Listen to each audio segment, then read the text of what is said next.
A cold November wind blew into the suburban house.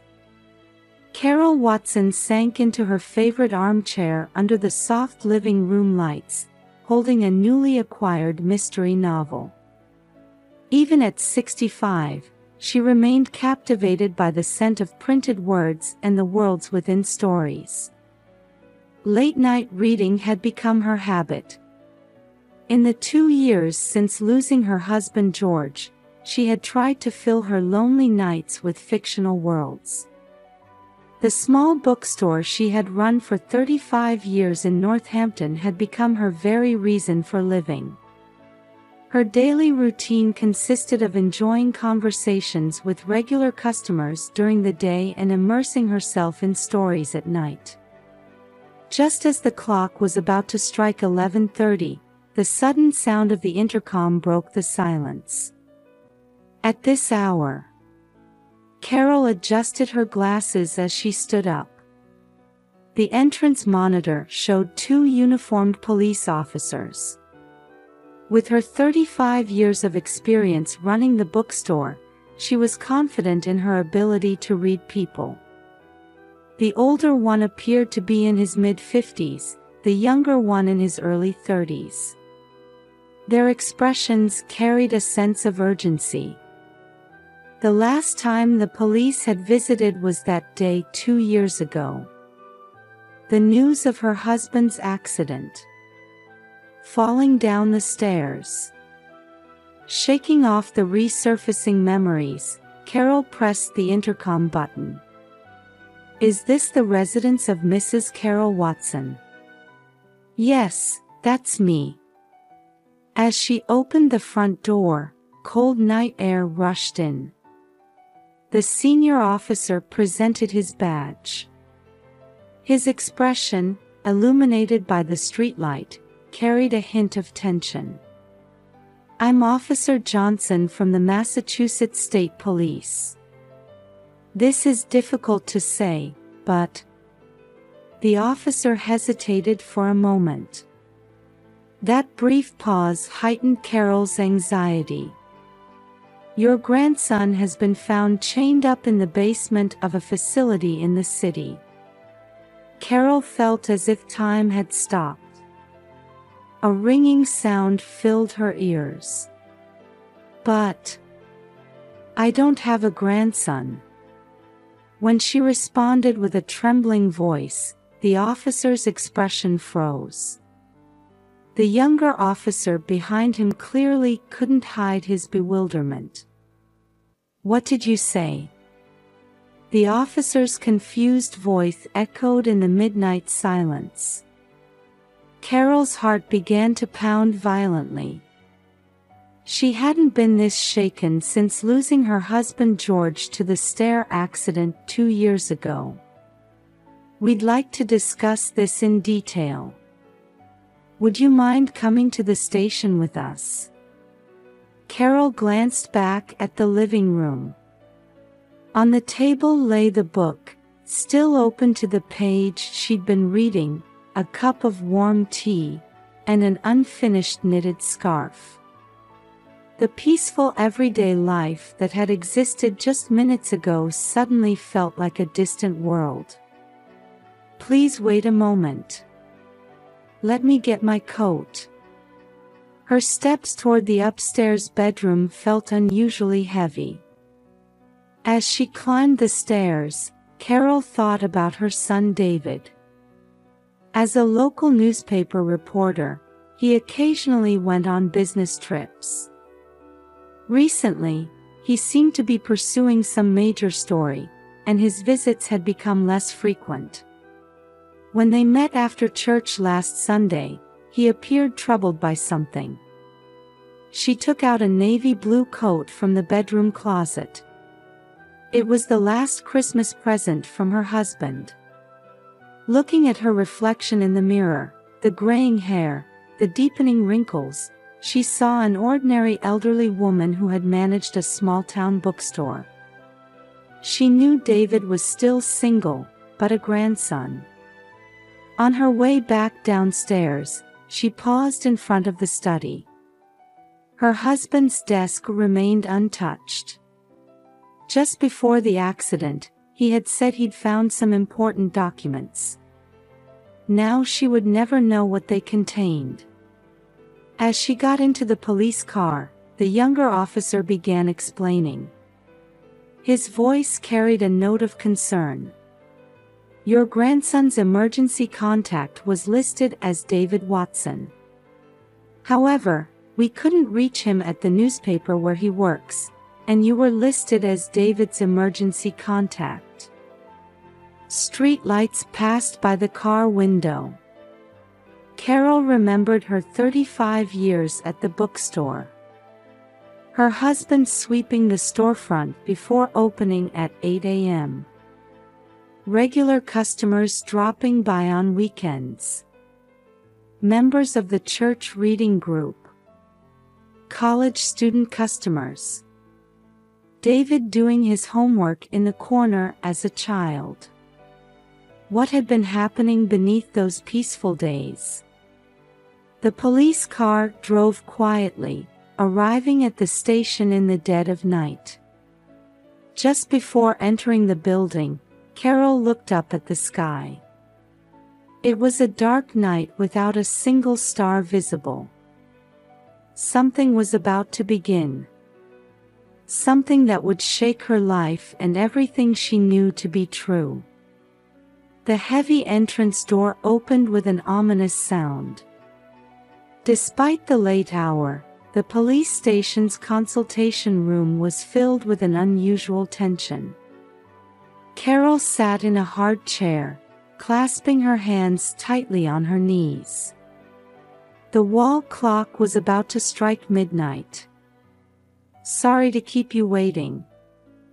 A female social worker entered the room. She appeared to be in her mid-40s. Though her eyes seemed kind, her expression was tense. I'll bring in the boy. At those words, Carol's heart began racing. The door opened, and a small boy entered. He appeared to be around 12 years old. His thin frame looked as fragile as a twig about to break. However, what caught Carol's attention was his face. It couldn't be. The boy looked exactly like David. The resemblance to her son when he was in high school over 20 years ago was striking. Carol's hands began to tremble. My name is Ethan. The boy's voice was surprisingly calm. However, in his eyes lurked an indescribable loneliness. David Watson is my father. The air in the room froze. Carol caught her breath. Ethan continued. But I've never met him. Professor Thomas said my father abandoned me. The boy's words were cut off by a sudden fit of coughing. The social worker hurriedly offered him water. Carol started to stand up, but at that moment, hurried footsteps were heard from the hallway. Mom! David burst into the room. His usually neat hair was disheveled, his tie askew. He clearly appeared to have been called away from work. And when his eyes met Ethan's, the blood drained from David's face. Ethan. He called the boy's name in a hoarse voice. Ethan took a step back, moving closer to the social worker as if seeking protection. While we can't make any definitive statements until the DNA test results come back, the police officer began explaining. Based on Ethan's testimony and physical characteristics, no test is necessary. David interrupted. His voice sounded more anguished than Carol had ever heard from her son. He is, indeed, my son. Carol felt the world spinning. David rushed to support his mother's shoulders. Please, let me explain. David took a deep breath and began to tell the truth from 20 years ago. It happened when he was a sophomore in college. A romance with Mary, whom he met in the literature department. Her pregnancy. Following the suggestion of their mentor, Professor Thomas Green, they decided to place the child in a care facility. They were too young. Mary wanted to establish herself as an artist. David was pursuing his dream of becoming a journalist. Professor Thomas promised to find good foster parents. David's voice trembled. But why was Ethan in the facility? That's the core of this case. A new voice rang out. A tall male detective had entered the room. We have strong suspicions that multiple children at the facility run by Thomas Green were subjected to improper treatment. Ethan's testimony is crucial to our investigation.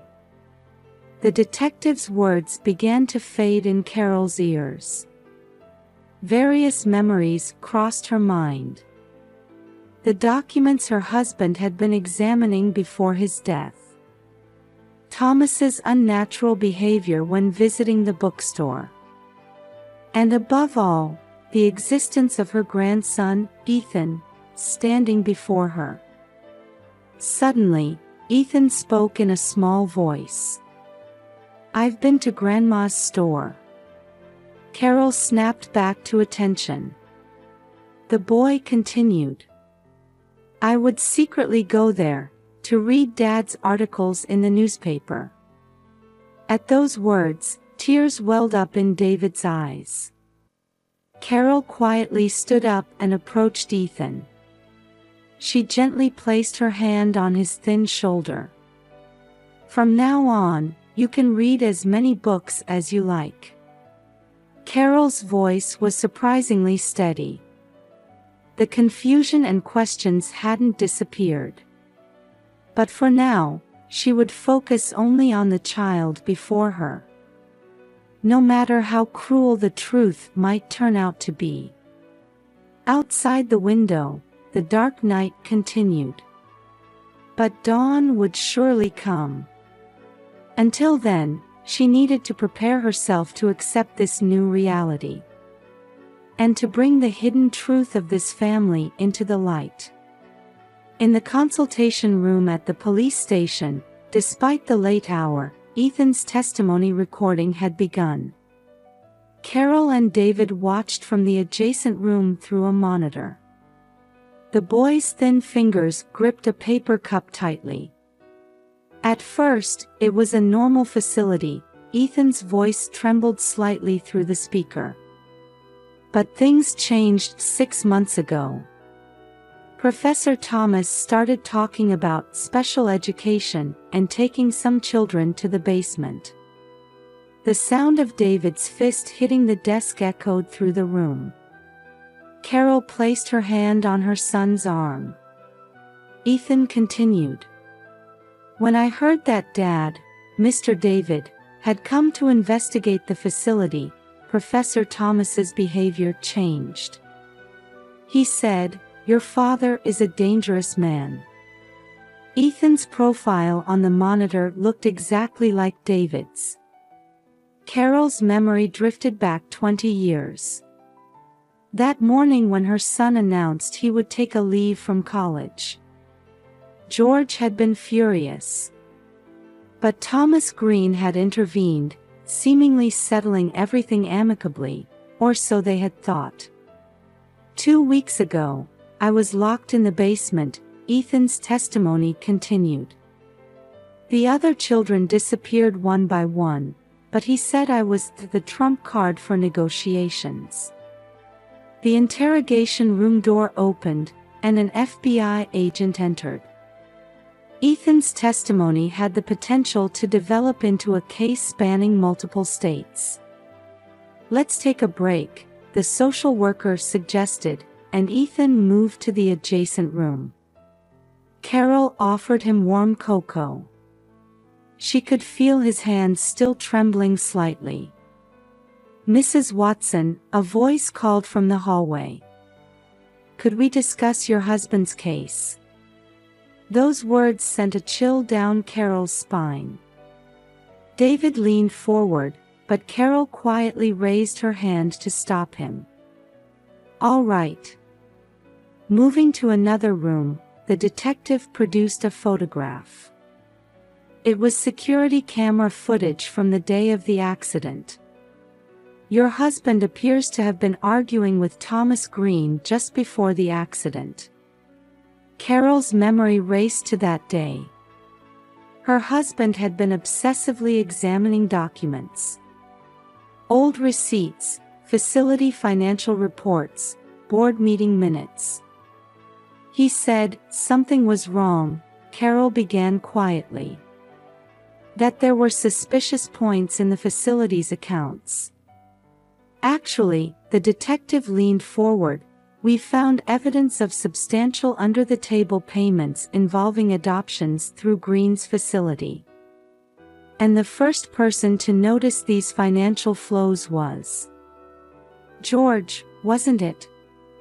Carol's voice trembled. Everything was starting to connect. Meanwhile, David had opened his laptop. His investigative notes listed inexplicable facts about the facility. Missing children. Suspicious adoption records. Enormous donations. And Mom, David lowered his voice. What if what Dad was investigating at the end was about Ethan's records? Tears welled up in Carol's eyes. Her husband had known about the existence of their grandson and about the abnormal situation he was in. "Ma'am," the detective spoke, "we believe this was likely not a simple accident." At that moment, commotion erupted in the hallway. "Emergency! Thomas Green has escaped from the facility." David jumped to his feet. "Where's Ethan?" Everyone rushed to the room where the boy had been, but only the social worker lay collapsed on the floor. The window was wide open, letting in the cold wind. "We'll seal off the area immediately." Police officers rushed away. Carol stood by the window, looking out. In the distance, beyond the fog-shrouded streets, sirens began to wail. David embraced his mother's shoulders. "We'll find him." Just then, Carol's cell phone rang. It was an unknown number. With trembling hands, she answered. "Mrs. Watson," a familiar voice resonated. "If you want to know the truth about George's final moments." On the other end of the line, she could hear Ethan's small sobs. A tear rolled down Carol's cheek. The sun was beginning to rise, marking the start of a new day. But this day would change her life forever. Carol quietly gripped the phone. The truth: her husband had died trying to protect. And her grandson, who had just been taken away. She had to stand up to recover everything. The basement of Watson Books. Carol was relaying the contents of Thomas's phone call to the police. Memories from 20 years ago played in her mind like an old film. Back then, Thomas had visited the bookstore twice a week, ostensibly as an antiquarian book collector. But thinking back now, his visits must have had a different purpose. "Mom, these receipts," David was spreading out old account books. Having returned to the bookstore with police permission, they were desperately searching for clues her husband had left behind. From 1999 to 2004, regular sums of money every month. The receipts were made out to Green Educational Fund, an educational foundation established by Thomas. George was, Carol furrowed her brow, the accounting auditor for that foundation, wasn't he? Yes, her husband had also been a member of the city's child welfare board. While in a supervisory position over Thomas's facility, why hadn't he noticed the fraud? Or perhaps... Let's check the back storage room. David stood up. The police forensics team had also arrived, and the search quietly began. As she descended the stairs to the storage room, Carol remembered a scene from 20 years ago. "What a wonderful collection of rare books," Thomas had said while gazing at the shelves. A tall man with refined features, he was trusted by everyone as a university professor. "This," he picked up a book, "is a valuable first edition." That day, Thomas had unusually stayed late at the store, having a serious conversation with George. When Carol tried to approach, they abruptly ended their discussion. "Leave David's matter to me," Thomas had said before leaving. Shortly after, David returned to university, and everything seemed to have been resolved. "Mom, look at this," David's voice brought Carol back to the present. They had found an old safe in the back of the storage room. The combination. Carol took out her husband's notebook. On the last page was a meaningful sequence of numbers. 35-24-17. The safe opened with a heavy sound. Inside were a notebook, a USB drive, and... "This is..." David picked up an envelope, "mine and Mary's." They were adoption papers from that time. However, the official institutional seals were clearly forged. "He knew everything, didn't he?" Carol's voice shook. Her husband had been gathering evidence of Thomas's fraud for years. And when he found the final piece of evidence... Just then, Carol's cell phone rang again. "Are you ready?" Thomas's voice echoed. "Let's discuss all the truth now." "Give Ethan back," Carol managed to force out the words. "Ah, he's fine. A clever boy. Looks just like David, doesn't he?" Ethan's voice could be heard in the background. "Grandma." George, Thomas's voice turned cold, stuck his nose where it didn't belong. "Just like David. You were involved in Dad's death. Come to the old church within 30 minutes with the notebook and USB drive. Just you. If you contact the police, I can't guarantee Ethan's safety." The line went dead. Carol took a deep breath. "Mom, it's dangerous." David tried to stop her. "We should call the police." "David," Carol looked quietly at her son. "We can't afford to lose anyone precious to us again." Mother and son faced each other in the dim storage room. The morning sun streaming through the window tinted the dusty air golden. Carol clutched her husband's notebook to her chest. This was the truth George had died trying to protect. And now, that truth was being demanded in exchange for her grandson's life. "I must go." Carol's voice was surprisingly steady. There was fear, but no more hesitation. Her husband's final homework. The time had come to solve it. David silently draped his mother's coat over her shoulders. Their shadows stretched long in the morning sun. The spire of the old church loomed faintly through the morning mist. St. Mary's Church, where Carol and George had married 35 years ago. Carol's footsteps echoed quietly through the now unused chapel. "Thank you for coming." Thomas stood before the altar. His former intellectual air had vanished, leaving him looking like an exhausted old man. Ethan sat tied to a chair beside the altar, his wrists bound. "Ethan, are you all right?" "Yes." The boy nodded weakly. "Did you bring the documents?" Carol quietly took the notebook and USB drive from her bag. To think George had gathered so much evidence. Thomas gave a bitter smile. He was such a perfectionist. Never did anything halfway. "Why?" Carol's voice trembled. "Why did you do all this?"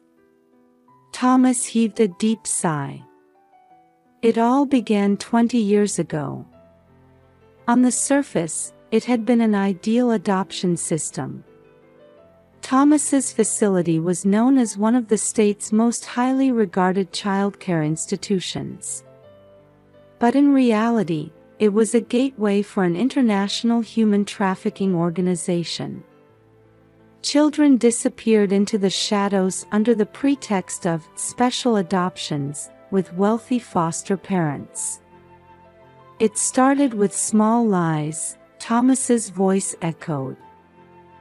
"David and Mary's case was just a coincidence at first. But that's when I realized this system could. Clever methods, forged documents, and enormous funds." Carol's husband George, as the city's auditor, had gradually begun tracking traces of the fraud. George must have become certain when he saw Ethan's papers, Thomas continued. "That David's son actually was sold." Carol's voice was ice cold. "Yes. But call it a conscience, perhaps. I kept him close. Using a child of David's blood in this business. So father." Ethan spoke with a trembling voice. "George was a gentleman until the end." Thomas's eyes gazed into the distance.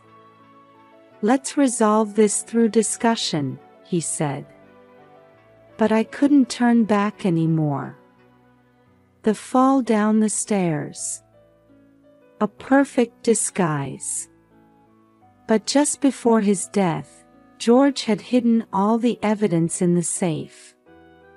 "And now David started investigating too," Thomas said irritably. "Like father, like son, sticking his nose where it doesn't belong." "Doesn't belong?" Carol's voice grew stronger. "After ruining children's lives, you say it doesn't belong?" Just then, the sound of sirens approached from outside. "You didn't?" Thomas looked out the window. "Yes." Carol stared directly at Thomas. "My bag has a GPS tracker. I couldn't risk putting David's son in danger again." As Thomas hurriedly drew a gun, the back doors burst open with a loud bang. "FBI! Don't move!" Special forces in black uniforms stormed in. The gun fell from Thomas's hand. As Ethan nearly tumbled from his chair, Carol caught him instinctively. "Grandma!" Ethan's body was trembling. Carol held her grandson tightly. "It's all right now. You're not alone anymore." The morning sun streaming through the windows gently enveloped them. The door opened again, and David rushed in. "Ethan!" "Mom!" As the three embraced, Carol looked toward the altar. The place where she and her husband had made their vows 35 years ago. Now, new family bonds were being forged here. Thomas was led away in handcuffs. His back no longer carried its former dignity. Behind him, an FBI agent informed Carol. "Ma'am, we found several more children at the facility. And leads on the international organization." Carol nodded quietly. The evidence her husband had gathered at the cost of his life was about to bear fruit. David gently stroked Ethan's hair and said, "Let's go home. To our home." As they left the church, Carol looked back. The morning sun shone through the stained glass, casting colorful lights dancing on the floor, as if blessing their new beginning. Yes, this wasn't an ending. Their story with their new family was just beginning. One snowy morning in December, a "Now Open" sign stood in front of Watson Books. It was their first day of business in 3 months. Inside, Ethan was helping organize new books. "This is the complete Sherlock Holmes collection, isn't it?" Ethan gently stroked the old leather-bound book. "Yes," Carol smiled. "It was your grandfather's precious collection." 3 months had passed since the incident. Thomas Green's trial continued. The FBI investigation was revealing the full extent of a human trafficking organization that had operated for over 15 years. 26 children had been rescued, and internationally wanted suspects were being arrested one after another. David's series of articles, "The Lost Children," had gained national attention, leading to a review of the supervision system for childcare facilities. "We have customers." Ethan turned at the sound of the entrance bell. "Good morning." Local women came in one after another, carrying warm dishes. They had brought food to celebrate the reopening. Members of the church book club brought homemade cookies. "Ethan, how have you been? Are you keeping up with your homework? Haven't you grown taller?" The community had naturally accepted Ethan. In fact, they seemed genuinely happy about the birth of a new family. "Mom," David came down from the second floor. "Ready for Sunday's speech at church?" For the charity event supporting child care facilities. Carol was scheduled to speak from the podium. She had decided to help create a new monitoring system, carrying on her husband's will. "Yes," Carol gazed at an old photograph. "I think your father would be happy about this." In the back of the store, Ethan was reading a picture book to a young child.